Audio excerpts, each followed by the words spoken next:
ions from the given salt. त्या ठिकाणी आपण तिन्ही सॅम्पल्स घेतलेले आहेत आणि तिन्ही सॅम्पल सोल्युशन घेऊन याच्यामध्ये सिल्वर नायट्रेट सोल्युशन ऍड केलेलं आहे.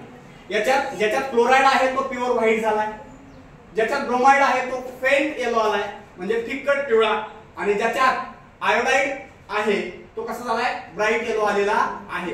अशा प्रकारचं आपण दिलेल्या क्षारातील आयन आपल्याला आयडेंटिफाय करता येतात, ओळखता येतात. आपल्याला माहित जर नसलं असतं की दिलेलं केमिकल कुठलं आहे तरी पण आपण असं सांगू शकतो. आता जनरली आपण जे पाणी वापरतो का नाही त्या पाण्यामध्ये जरी आपण हे सिल्वर नायट्रेट टाकलं तरी सुद्धा काय होतंय थोडंसं व्हाईट टेस्ट येऊ शकते.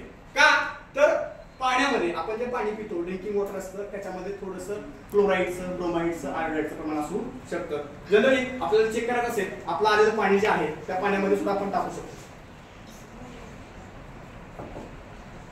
आणि दिसतंय हे सिल्वर नायट्रेट आहे आणि आपलं पाणी आहे. याच्यात क्लोराईडचं प्रमाण असू शकतं.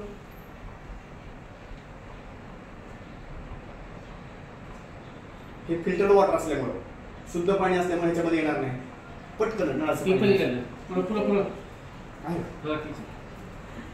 तरी पण बघा थोडंसं व्हाईट आहे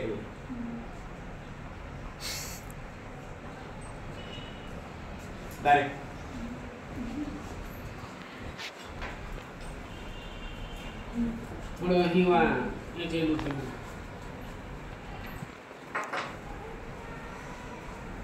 येते थोडं स्लोली ना.